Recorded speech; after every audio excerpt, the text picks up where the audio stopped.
Hello and welcome back to the Faith and Culture Show. I'm Catherine Camp, your hostess for the show. This is where we dig in deeply to different topics or even information that most of us aren't aware of that have to do with our Constitution, our Declaration of Independence, and our founding documents, and or things that are spiritual that we're just not aware of, and we need to be. And today we're going to hit on the Constitution side of things. And I've invited GR back again, and I've been fortunate enough that he keeps saying yes to my invitations. And I think it's fortunate for all of my audiences everywhere because he's a wealth of information. And we're going to talk about some, I don't know, something about our government, the way things are, the way things should be, and what's going on that's not right. So let's get him back on. Hi, GR. Hi, there's my volume. How you doing? You're doing, I'm doing fine, and I can hear you. All right, Thank great. you. No problem. So what's up today? Yeah. Okay, so I don't want to take the lead, but we don't have really an agenda itinerary, so kind of give me a little attitude if you wouldn't mind. Yeah. Okay. So I don't know, and I'm just going to ask a question. Have you ever heard of a group that has been out trying to, I mean, we've heard of groups trying to stop abortion. We've heard groups trying to start a convention of states or, a constitutional convention. Are you aware of any group that wants to shut down the Department of Transportation? I think yes, but I'm not, well, okay, that's a yes and no. First, I think you and I discussed that one of our first times meeting. Yeah, yep. But I think I randomly heard someone a couple of years ago talk about the Department of Transportation. Okay. And, but obviously I need a refresher course on this. So it's okay. I do not know formally any group because I interface with lots of different groups. Now there may be a tiny little faction somewhere that's not even on the radar. They're not on the internet. And so there's not any group that challenges the federal government's power to control our infrastructure, to control our roadways. As a matter of fact, the federal government over the past, I want to say probably with the Agenda 2020 or Agenda 21, they started implementing a term called traffic calming.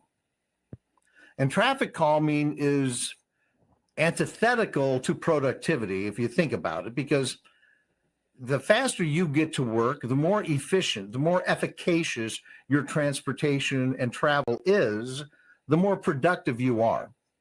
The more productive you are, the more government benefits from some form of taxation of the production you've made.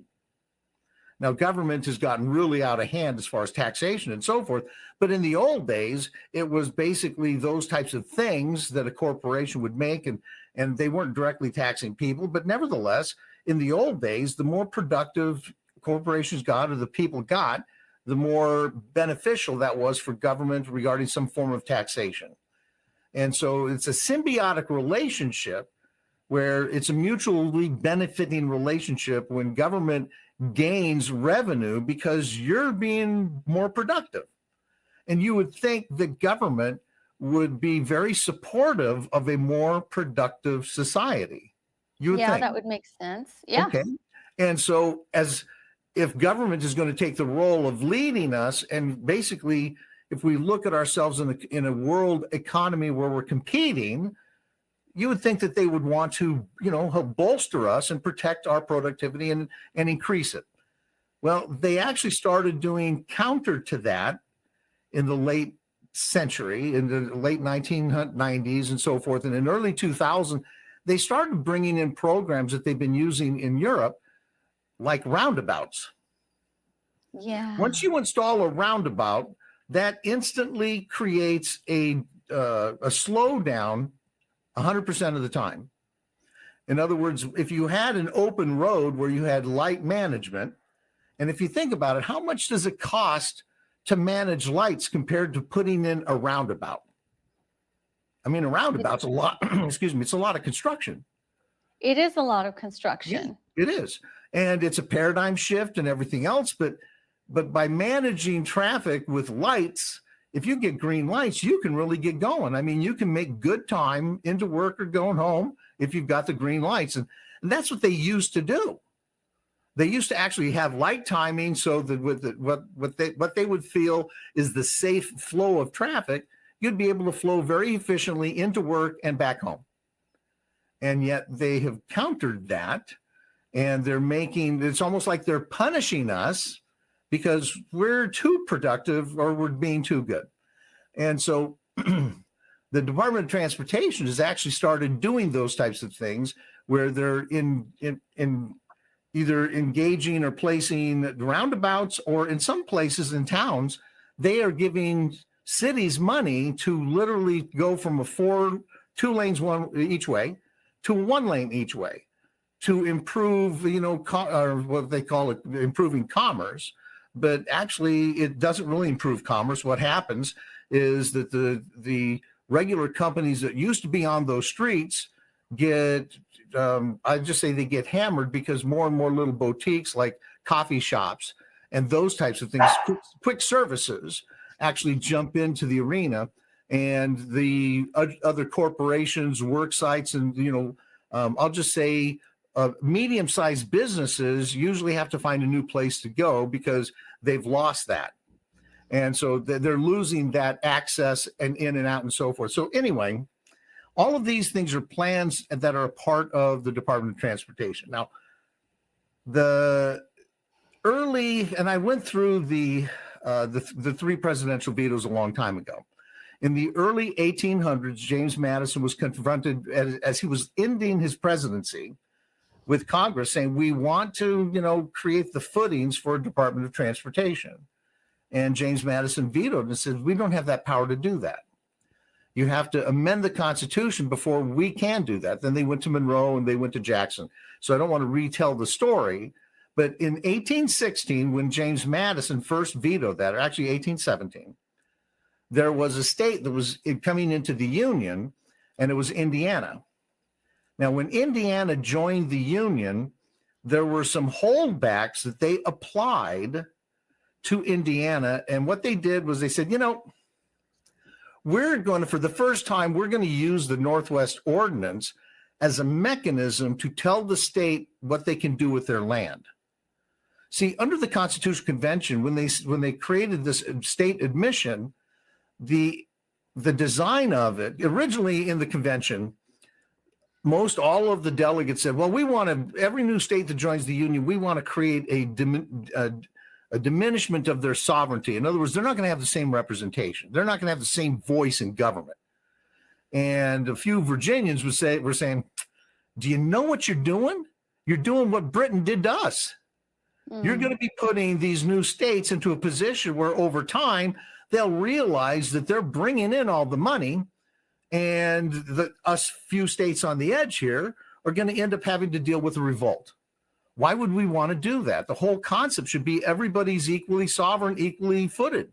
Yeah. And so it took them 2 months in the convention to finally agree completely that would be best. to keep the Union from having to have those types of internal strifes. And so the state admission was pretty much just kind of like, yep, that's a gold standard. Everybody comes in equally, equal footed. So the new states that joined the Union, all the way up to Ohio and even Louisiana.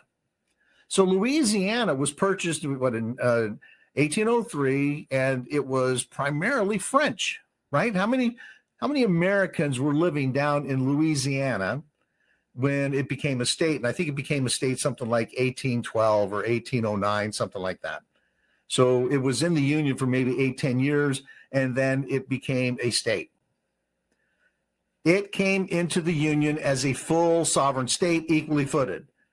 In other words, they didn't have any holdbacks. And as a matter of fact, I found it interesting that because there were so few Americans in Louisiana, they kind of made it, they put it on a fast track, if you know what I mean, to make it a state. Instead of saying, you have to have, 80% of the people have to understand English, you have to be using our currency. Though they didn't have those types of standards. They just brought them into the Union because it was a strategic interest. But they came in with equal footing. So all of the states up to this point came in with full equal footing. In other words, they had full sovereignty. When that state was formed, all of their land that was within those boundaries was theirs. There was no holdbacks. The federal government couldn't make any claims. That was there. They were sovereign over that land. There was a few exceptions, though, such as forts and magazines, where the federal government, by the constitutional requirement, they'd actually have to come back and say, we have a few forts there. Now, if you want to man them for your own militia, that's fine. But if you want us to man them as a part of the cavalry or what have you, then you need to sell those to us. We need to pay for that because the Constitution demands that the federal government actually pay the state, and the state legislature has to approve that the federal government will possess these pieces of land or pieces of property within their state. Right. So they stopped doing that as well. So when Indiana came into the Union, they actually told them they couldn't use their salt mines and so forth, or they couldn't sell them, that they had to maintain this full cognizance. And they also told them what to do and how to set up some of their land in scope with schools and so forth. But the federal government never had that voice to say those things, and it never did those things in previous states.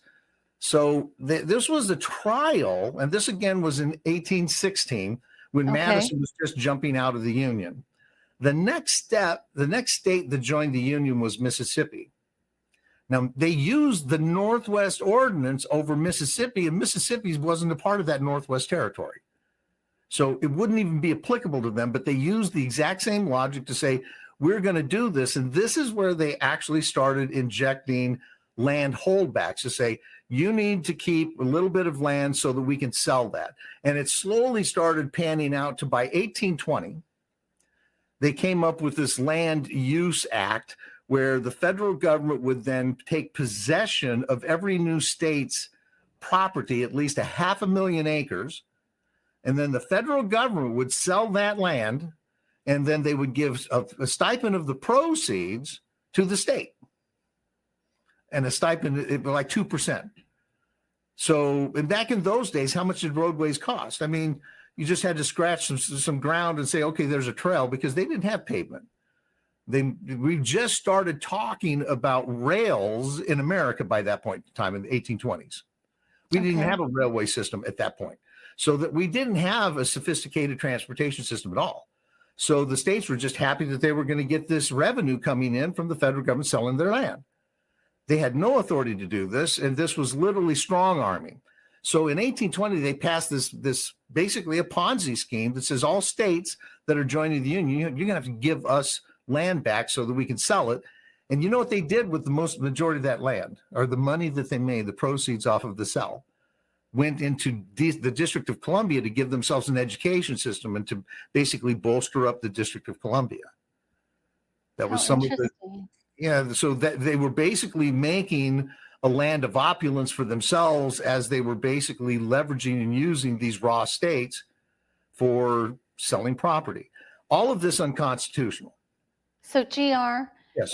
Did this just start with Indiana and the other states that were prior already a part of the United States, that they were that they didn't have to give this land grant Yes. usage? So what happened? Good question. So Indiana was the test case. They didn't demand land for selling for roadways. But with Mississippi, and I forget what the next state was, I think the Mississippi, there was Indiana, Mississippi, and then I think Illinois was the next state after Mississippi.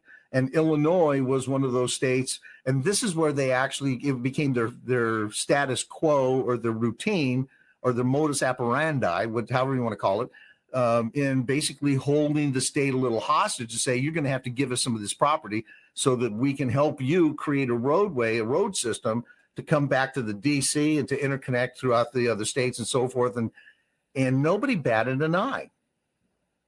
Now, in 1820, there are two things that happened. 1820, they passed this big Land Reuse Act or whatever they call it. It's actually on my website, but and all these documents are on my website. We actually uncovered these in probably the last 3-4 months. Oh, that's recent. Yeah, and it is recent. Everyone, tell everyone where your website is just while you're talking about it. Okay, it's reclaimingtherepublic.org. Okay. And the documents you'd be looking for are the academic source documents. These are literally source documents where they kind of brag about what they're doing. And by the time we got to the 1840s, they were so enabled. I mean, nobody dared stand up against the federal government because, they were buying their way to the West. They were giving everybody, protection, comfort. It was almost like a mob. Now, let me back up. Sounds like it. Let me back up. So when Indiana came into the Union and when Ohio came into the Union, I'm not convinced on Ohio. I'd have to look back into that. But Indiana did not have an active militia. So what they did was they said, okay, we're going to keep the cavalry out here. Technically, when a state joins the Union, for it to truly be a sovereign state, it should have its own militia. It should be able to contribute to the national security scheme of being able to provide ready warriors if they needed to have a federal army. But they didn't do that. As a matter of fact, they just maintained the cavalry in Indiana, and they sent the cavalry into Illinois and into all the next states. As they started going across the nation, they weren't creating militias where the states were taking ownership of protecting themselves and becoming a real part of the Union. What they were doing was they were enabling these states to not worry about having to protect themselves, and we'll do the protection for you. This was where they were using a standing army because it was a justification. Oh, well, we need to provide the security. These were all little arguments that they used to actually create this complacency of the states, if that makes sense, because the states should have wanted to have their own militia. But yes. Really, if you think about it, how many people listening today, right now, are you ready to pick up arms? Are you ready to go out and defend your territory, your county? Are you ready to go out and fight for the nation? Are you ready? Do you have the weaponry? Do you have the training? Because bottom line, we're all supposed to be trained. We're all supposed to have the proper weapons because the Constitution demands the federal government to actually provide for the training and the equipping for the militia. And we don't have that. Well, and GR, it's been kind of given a bad name. People think of militia as a white supremacist kind of thing, and they gather in secret and go out and, do target practice. When that wasn't the intent in the Constitution, Nope. was that in our Constitution, forgive me, or the Declaration? That With the we militia? are... Mm-hmm. Yeah, so in Article 1, Section 8, Congress, and that's actually subsection 14, Congress shall have the power to call forth the militia to execute the laws of the Union, suppress insurrections, and repel invasions. If you look at it, each state had a responsibility of maintaining a militia to be able to help supplement whatever the potential needs were. As we were growing and growing, the federal government deliberately marginalized the militia because they were getting away with maintaining an army. And then they had this mercenary force where guys were literally at a young age joining the army.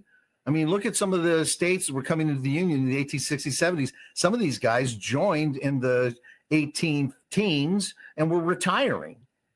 They were retiring as a full-time cavalryman, going home or what, they probably didn't even have a family, but nevertheless, the whole point is that the states were supposed to take on their own security.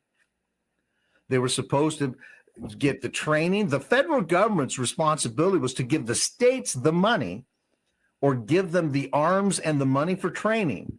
That was a hard requirement right there in the Constitution. And the states, so if you think about it, if the federal government says, well, we'll maintain this, then they actually don't have to spend as much money. Because if you think about it, the militia is the heart of our republic. It is the heart of the rule of law, which means when it comes down to enforcing the law, who's supposed to do it? You and I. We all have a responsibility. So if you look at the paradigm, when they started creating states, and if they actually started creating the militias as a part of that state, and everything was happening properly, would we need mercenary police forces to basically protect us? Because the day you create a mercenary police force is the day the argument comes out to say, you don't need guns. We don't want our people that we're protecting to have guns because we don't want to get shot in the back. We can't trust them. We're the ones that are professionally trained. We will protect you. And everybody knows how good that's worked out. Right. Right? There's no greater defense than you having a gun in a holster or having a gun close to hand so that you can protect yourself, because that's immediate. The response time in police response time in major cities, what have you, 20, 30 minutes. Yeah. A lot can happen in 20, 30 minutes. A whole lot. And we've seen that lately. Yeah. Mm-hmm. And so this whole concept of what they were doing with the swapping out of maintaining the militia and actually taking ownership of state land became this paradigm where in 1840s, and I think I mentioned this before, that by 1849, the continental United States was formed. In other words, it was all our territory from Minnesota all the way over the top of Washington State, and basically from Texas all the way over to San Diego.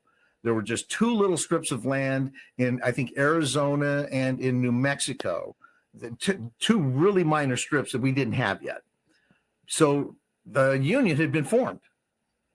So what would the need be for the federal government to continually maintain a permanent need for the Department of Interior, when the Department of Interior probably should have started setting sunsets or a plan to sunset everything and basically stand down, because they don't need to insert, or I should say that they don't need to admit new states into the Union. Does that make sense? Right. Because there's no more territory. And then they basically created the Department of Transportation at that point. Well, that means that they had to have plans on taking land from states and creating their national whatevers they want to do. And that's exactly what ended up happening. I think shortly after the Department of Interior was created, and I think it was Ulysses S. Grant that actually named Yellowstone a national park. They don't have the authority to have national parks. The property that the federal government has the constitutional authority to do and to maintain are forts, magazines, arsenals, shipyards, and needful buildings. That's it, outside of the District of Columbia.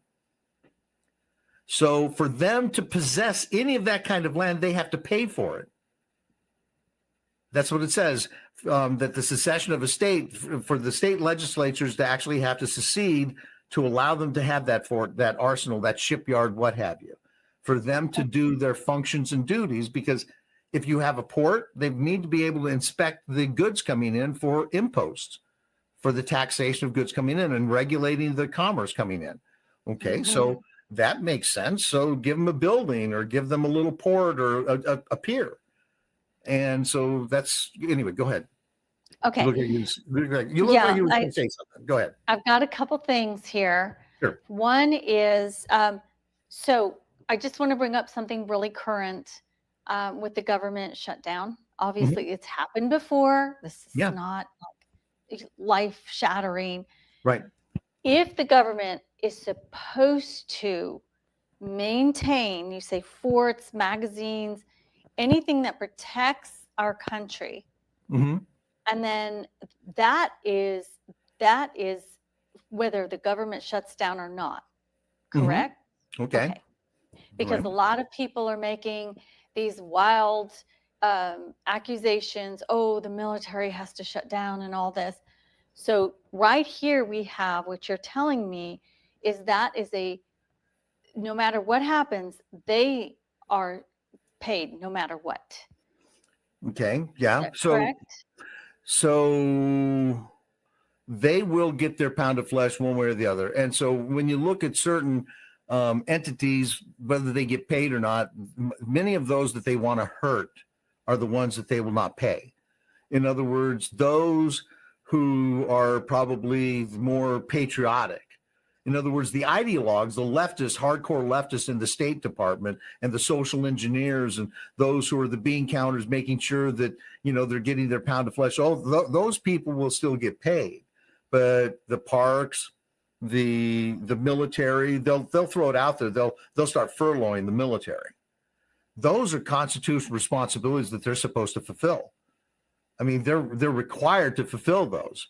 And if they're spending money, this is why it kind of upset me when the Doge got exposed, because the person that kind of handed that over to this concept came from a person that I worked with a few years during the pandemic and explained the whole auditing of saying if it's not constitutional, they can't do it. They're spending money in fraud. Those fraudulent spending. But what they did was they perverted that to say, well, let's look at the stuff we're spending that that is being used as warfare tactics or tactics against us. In other words, those things of the U.S. aid where they're literally destroying the nation, they only targeted those things instead of just targeting those things and all things that are unconstitutional. Now, you bring up a good point, and I didn't want to come on to the show and talk about I was right and I told you so. Do you remember a while ago I had an article that was basically the truth about the 17th Amendment? That the 17th Amendment did not deny the states their suffrage in the Senate. That the senators in the Senate are obligated to vote the way those state legislatures tell them to vote. Yes, I do remember that. Okay, so not one state in the Union has demanded their suffrage, even though the Constitution guarantees it. Says you have this right unless you have actually agreed, or you basically have to allow or permit or consent to losing your suffrage. Not one state has consented, not one. So I don't think they know what to do, GR. Let me just point this out. Okay. Arizona is a red state, very hardcore red Republican legislature. They have 2 Democrats, and those 2 Democrats voted to shut us down.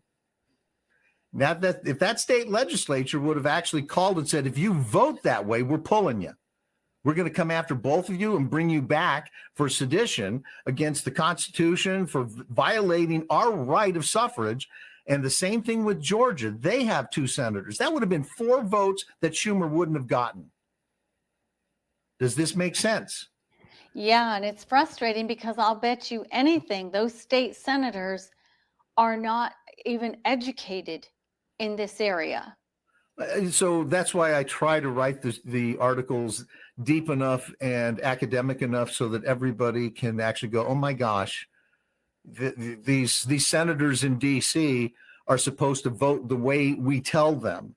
The only problem was back in the day of the Constitution, they didn't have the communications necessary to tell them on every vote how to vote. So they kind of had to send them off and say, we want you to protect us. This is what we're looking for, and give them kind of general orders to say, protect us, and then go do that job. Well, as information and distances kind of stretched into a point where we could get real-time information today, everybody's forgotten. I mean, we've gotten to a point where nobody even understands the power that we have. We have that power. Go ahead. I'm frustrated. This makes me angry. So you've already written an article about it. You've taken the time to painstakingly make it an academic article. Where can we all go? Everyone listening, right? As soon as this comes out, in fact, I'm going to send it to a few people before this comes out. Where can we find it on your site? What is it listed under? So you go to Reclaiming the Republic, and I'll walk you through it real quick. You just display it, and we'll walk you through it, because there's two articles there. But go ahead. I'll pull it up. And so, look, I don't like to have dead air, so let me just start singing. I'm just kidding. Go ahead. Or you can keep on talking about what you were saying. Yeah. I'll probably just be the smart aleck and just keep making jokes. But anyway. Yep. All right. So let me share this.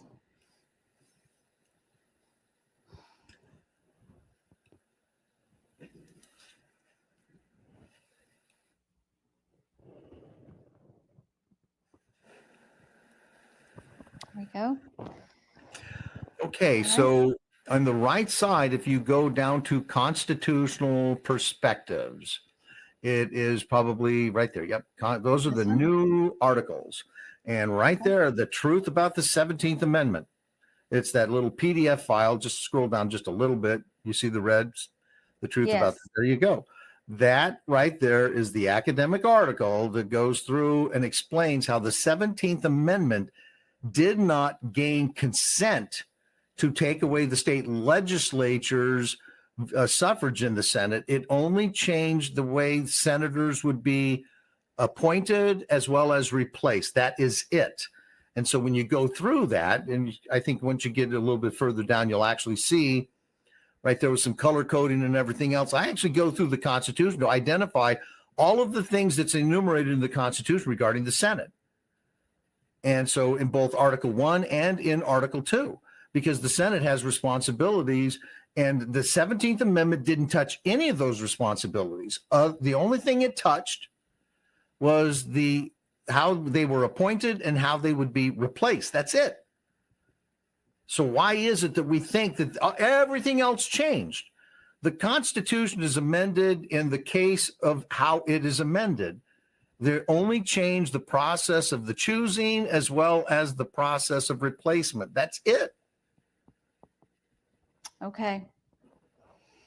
All right. So we I'm all kind of need proud to of be. this because it's a short article. Okay, so we all need to download it, correct, and send this to our state senators. Yeah. So to download it, you just go up there to the right. There may be a little save button, if that's the save button, and you can save it. And or those three dots maybe offer you other things like printing and so forth. But yep. Okay. All right. Yep. We should all be emailing this and educating them and telling them, our voice is not being heard.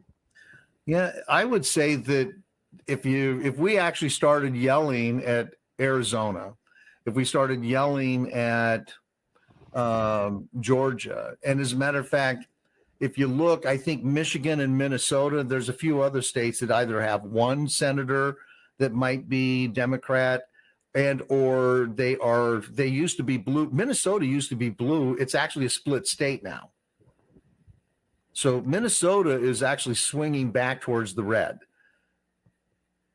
Okay. So if you really look, I basically made the account that there would be at least 10 votes in the Senate that are Democratic that would be forced to go the other way unless they're okay with being replaced by somebody that'll actually do the bidding for the state legislature, because that's their job.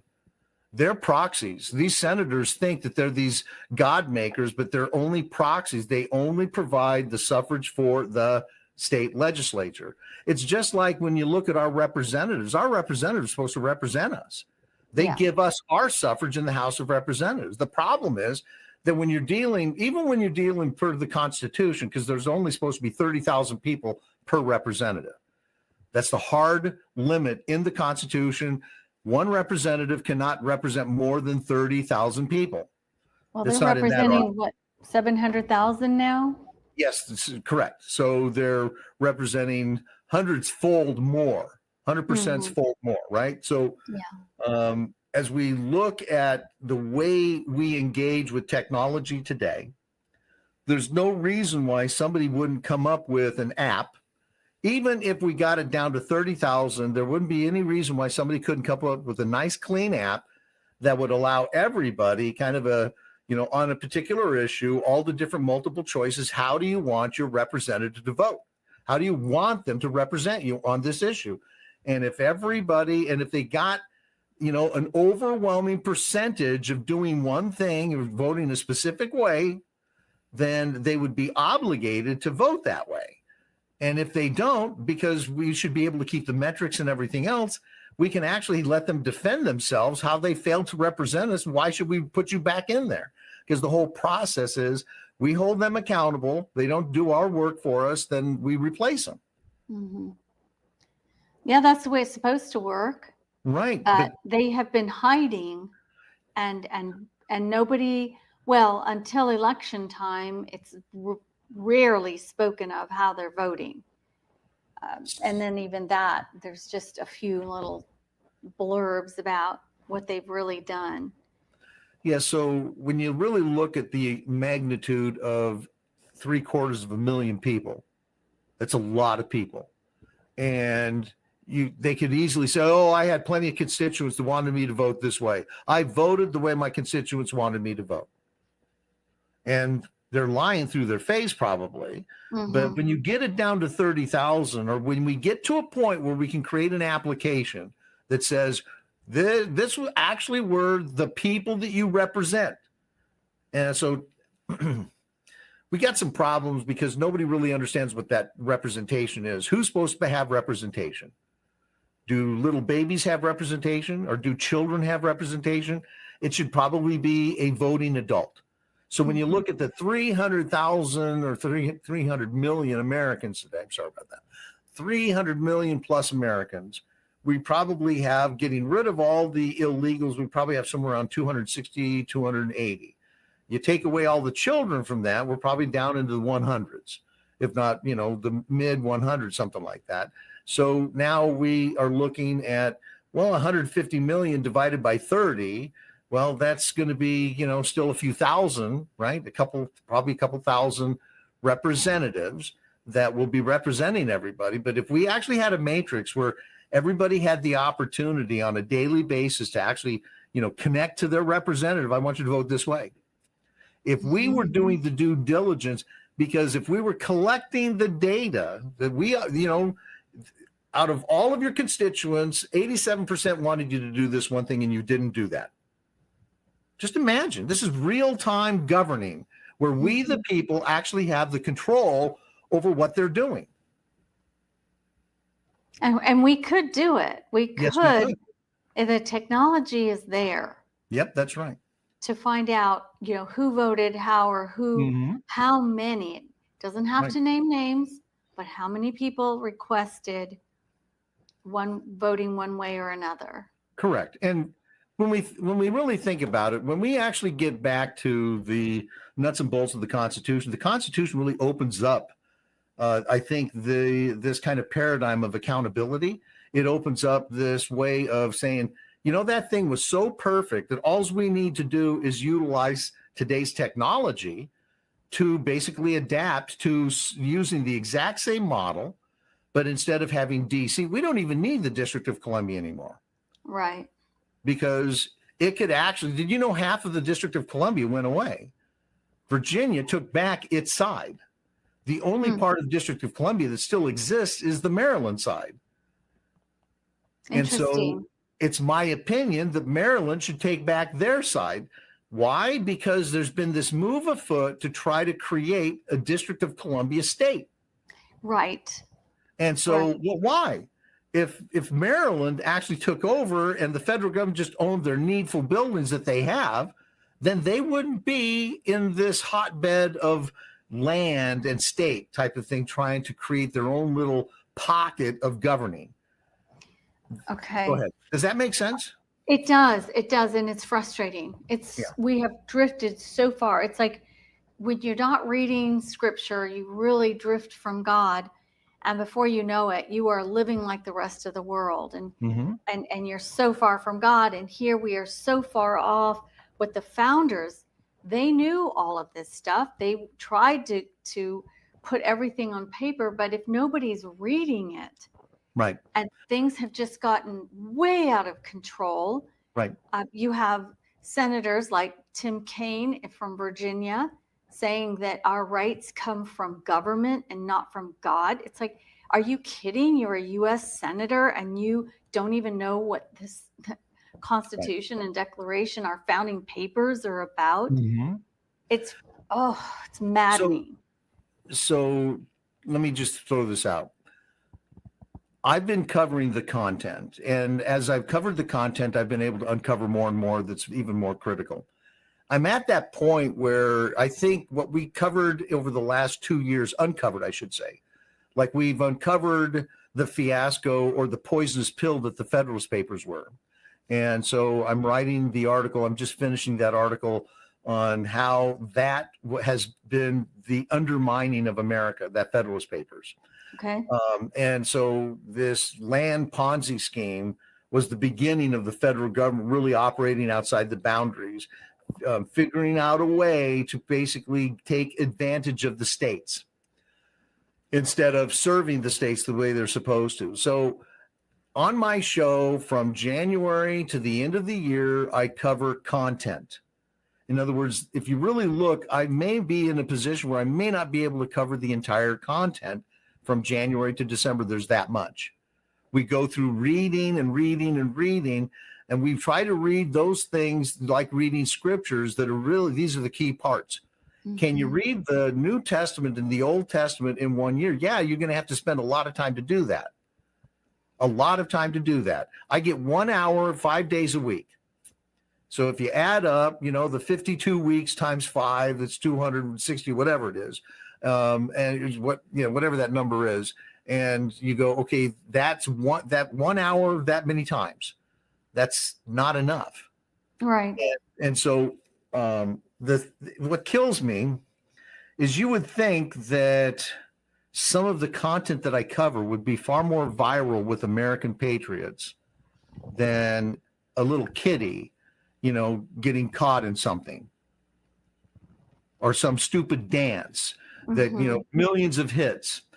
So what we're trying to do is I'm actually going down the approach because there are a lot. So there's the Christians, which are the group I work with and I've been a part of. It is a small faction of America today. Yeah. And so what I'm trying to do is I'm trying to find networks that all are interested in getting their government back. I don't know of a agnostic person that doesn't want to be able to choose what they're going to eat for dinner, where they're going to live, the car they're going to drive, and making their own choices. Especially when they become educated, they know that their choices are better than what government's peddling. Yeah. And so what I'm trying to do is I'm trying to create a symbiotic relationship with different radio media, or I should say groups sending messages out. So Woody and Chip, and you probably know a few people that I'm already working with. What we want to do is we want to create a call, or actually a show, Appeal to Heaven, a daily show for 30 minutes to basically make this appeal that, we want our nation back. We want our Constitution back. Right. And diving into the scripture and then diving into the importance of some of the content I cover. In other words, giving people, where they can get their kind of like their daily wiring or, prayer, what have you. Because Woody even has a prayer circle that he conducts a prayer every day. And he invites people to do that, to join him. And so what I'm trying to do is I'm trying to get that to actually get off the ground to where there's this, again, a mutually benefiting relationship between that show and my show, or the content that I cover. Because every day on my show, I kind of point to this learn, pray, act. This is a concept that we need to learn, then we need to pray, so that then when we get up, we can act upon those things we've been praying for. Mm-hmm. And so we're hoping to find enough hosts to actually fill a 5-day show, where 30 minutes a day. And I kind of explained it to these guys. Were thinking this is really a daunting task. And I said, well, actually, if you do a 1 hour split, a half hour, then you do the other half of that, because your content is going to be that long, or maybe 3. One day you'll do a 3 hours, 3 half-hour segments, to cover all the stuff you wanted to cover. And then you've got your show for this week, next week, and the following week, because you're just basically looping over so that you're just doing the next step, right? Right. And so these guys are going, I guess that's not that hard.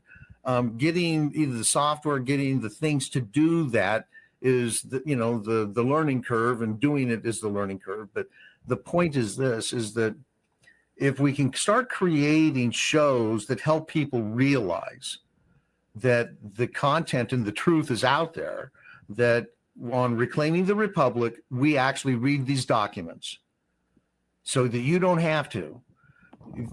And actually, we do ask everybody to read along, but what Woody does is he actually just downloads them, and as he drives, because your drives on the East Coast are usually 30 minutes to an hour. Right. Almost anywhere you go. And so by using that, it's kind of like getting your dose of history, getting your dose of patriotism by listening to one of my shows. It's not about me. I don't advertise. I don't try to sell anything. I am just trying to give everybody the truth of what these men really said by reading their words. It's just like reading Mark and the Gospels of Mark and Luke and so forth and so on, right? By doing that, it's not like even a child could actually help a ministry by just reading the words. Yeah. Because you could actually fill up a whole show by just reading the words. Yeah. And you see my point? Yes. And so what we're trying to do is do it with a good Christian network, and try to create other different networks. I don't want to call them just agnostic, but not necessarily that, but people that are on the law side, where it's not focused on just the religion. Because unfortunately, and the good Lord knew that we would get into this space, that we as a nation, we would become godless. Oh, yeah. And so we have to, but I believe the majority of the people, majority of them may be godless, but they're still reasonable. They still think that they're good people. They don't, because we don't have that high a crime. I mean, our crime is out of proportion, but it's not where 80% of the people are committing crimes. If this makes sense, then reaching out to all the reasonable people and trying to create this networking so that they don't have to spend the time. As a matter of fact, all you need to do is just come along and say, hey, GR covered this one show that's absolutely amazing regarding the Federalist Papers, or regarding this land, or regarding this. And by going through them and listening to them, because that's what Woody does, he actually starts able to share them because he's listened and he's learned. And that way, it kind of helps get that message out and brings people to feast on the word. Well, I hear that. And that's kind of like what you do. If you understand, we do this every so often. So you're doing the exact same thing. Yeah. And the thing is attaching it to God. And I know that agnostics will be uncomfortable with it, but you're right. I don't know any agnostics or atheists, non-believers that don't want to be able to choose what they eat for dinner, or choose to be able to go out to dinner, or have a job in an area that they want to have a job in, that they're not told this is where you fit in this wheel. Right. You're just a cog, and this is where you fit, like it or not. Right. So Christ himself took a lot of flack by going into the dens of iniquity. But they were the people that needed the help. They were the people that needed healing. Yeah. And so we have to have those mechanisms. So I'm trying to find, because we've got people that are good. We just have people that are good that don't know what they're supposed to be doing. They don't realize that if you're not, so it's really simple, folks. You're either a part of the solution or you're a part of the problem. Yeah. There's no because middle ground there because is no middle silence ground. is part of the problem. Yeah. Right. And as a matter of fact, those people who think that they're doing good because they're stopping one thing, or, they're in there supporting gun rights or what have you, but you're not demanding full compliance. The solution is full compliance with the Constitution and holding every public servant accountable to that oath. That is the way we get back. Because once we hold full accountability of every public servant, our problems start to go away very quickly, very quickly. Oh yeah. There yes. Yes. And we could talk about human nature here, but I know we only have a few more minutes, and I kind of veered the conversation because I was interested in the militia part and the current government shutdown, and that the military should be paid under what the government is supposed to do. But we were talking about the Department of Transportation and so how can you wrap this up with what is going on? Why are they out of line? What do we need to know? So what we need to know is at least what is the solution up front? What did our forefathers know? Because in 1763, when King George shut down the state governments, the people of America knew what to do. How is it that they actually knew what to do? Because they actually educated themselves on these essential rights of Englishmen. They were Englishmen. They were proud Englishmen. Just like we're U.S. citizens, we should be proud U.S. citizens, and we should know what to do when we have to confront government because it's out of touch or out of bounds. So the process is the exact same. What they did was they organized themselves at the local level. We have counties today. We need to organize ourselves at the county level. We need to start working petitions into our county government, holding them accountable to basically go after the state legislature as well as the federal legislature. It starts with your county. That's exactly what they did. This is why we covered the Tory Acts, the very first thing. January 2nd, the Tory Acts is what comes out my mouth, and we go through why they did what they did, because the Tory Acts literally was the first junction of marrying what had happened where nobody was keeping track of it. When they started getting organized, because the king was basically taking away our government and waging tyranny. How did they do this? They set up, they called it provincial governments. And when you read the Tory Acts, it actually identifies what had happened for 13 years prior to this point, where the colonists, or I should say these Englishmen throughout these different colonies, recognized that they were, it was just a deaf ear, that the king wasn't listening. So they had to formally organize at a confederacy, and they created the Articles of Confederation. I go through that. I go through what they did in creating that the Articles of Association. And the first petition, the very first thing they did was they created the Articles of Association, and they petitioned the king as a formal petition from all of the colonies. They said, we're doing this, and we're Englishmen. We have these rights, and we demand that we're your most loyal subjects. We love you. They made this huge appeal, and he still kept a deaf ear to them. So then they said, well, now we actually, because we didn't get a response, now they had to create the Declaration of Independence and then the Articles of Confederation, because we were going to war. So they did what they needed to. God gave us everything we need. We don't have to go to war. If we stand up now, we can save ourselves without having to use deadly force. Okay. And they really don't have a right to be controlling our roads.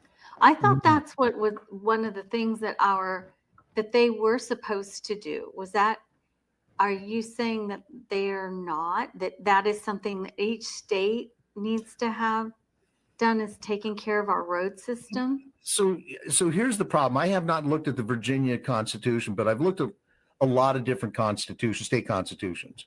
The federal government never amended their constitution to be able to do the road system or infrastructure, period. It's not there. Okay.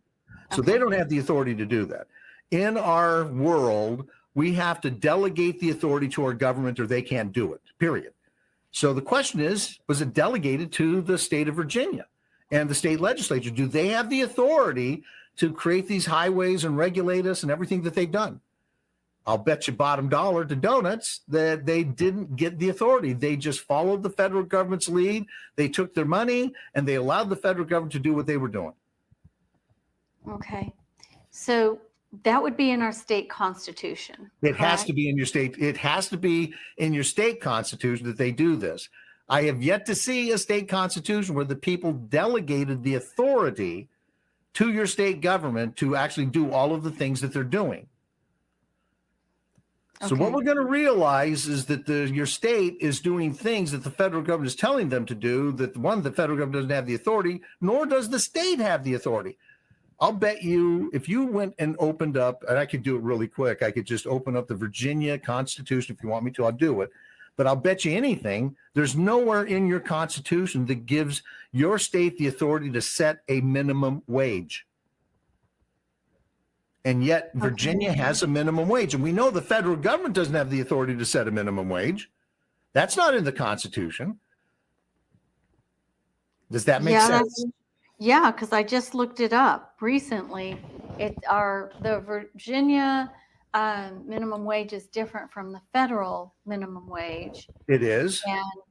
And I'm sure that every state has its minimum. So we're looking at roads. This is land use. So what I can't remember because I haven't looked at the Constitution, that portion lately. Mm-hmm. What do our taxes, are they supposed to go to without all of the income tax? Because that is unlawful too, from what I understand. So the only thing that they can spend money on are those things you've authorized them to do. But see, you got to understand that our government has been able to pull the wool over our eyes for so long that they're doing whatever they want, whether you like it or not. I just looked it up. The word wage, W-A-G-E, it does not exist in your Constitution. So the fact that road? Okay, sorry. If I looked up transportation, or this is a little more of a, so it's a little bit more of a dive, but in looking up transportation, not one mention. Not one mention. No, nothing in there. Okay. I could probably look up environment. I'll bet you environment's not in there. The majority of the things the federal government took on, and they came to the states with money, they told the states, you need to set up an office to interface with us so that we can hand you the regulations you need to enforce. It has been that big of a scheme. It's all been smoke and mirrors. And the states have been guilty of taking the money instead of holding the federal government accountable. So you call this a land Ponzi scheme? The very beginning of it was a land Ponzi scheme, absolutely. Because when the states allowed them to get away with this, and all the new states joining the union basically bowed to the child. Now, keep in mind the relationship. When we, the people, create a government, that government is sovereign over those things we've created. The only real government that is our government as the people is our local government. Because when you look at the state governments, the states are created by the county delegates. The county delegates go and send the body of delegates into a convention. They create the Constitution and they create the state government. So in other words, they're representing the people of the counties, not the people. Because each county has its own right of representation. It's because when you actually have, and let's just imagine back in the old days, you had in one part of the state a faction of Baptists and another faction of Anglicans and another faction of Congregationalists or what have you, then you wanted to protect your interests. So you wanted to make sure that your delegation was there protecting your religious interests. Because you didn't like what was going on with those Catholics coming in over in this other part of the state, starting to set up this other Catholic, whatever. And it goes with labor, it goes with the production, because there are different paradigms in labor. I mean, the South believed in slavery. There were 3 states that demanded that they had to maintain slavery as their form of labor. So we have and this is why you have to have your representation so that you can maintain and protect your culture, so you can protect your sovereignty, so that the government doesn't, start mandating everybody's going to be Anglican. Right. Right. Right. Wow. There's just every time you come on the show, I'm just blown away.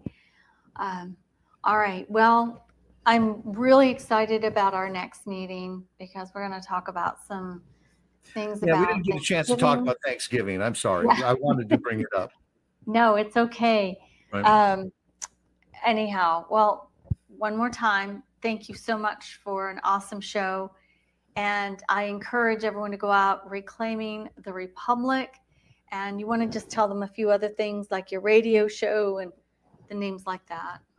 Yeah, I'm on so this is Virginia. For the East Coast, I'm on at 6:00 every night, Monday through Friday from 6 to 7. And that's when you can catch me live. You can download it. The preference would be hearing it live because that means that I've become that much of a priority of your everyday life. But we have to work smarter and harder. And, sometimes the family hour, whatever is more important, but getting the education that we offer, I think, is invaluable. Yeah, it really is. The young people need to hear this. They need to act on it and be ready to act on it when they are of voting age. And of course, people of my age and teachers and people in workplaces, we need to get busy, very busy. Yes, we do. Yes, we do. All right. Well, thank you. God bless you. Until next time. You betcha. Thank you so much, and God bless.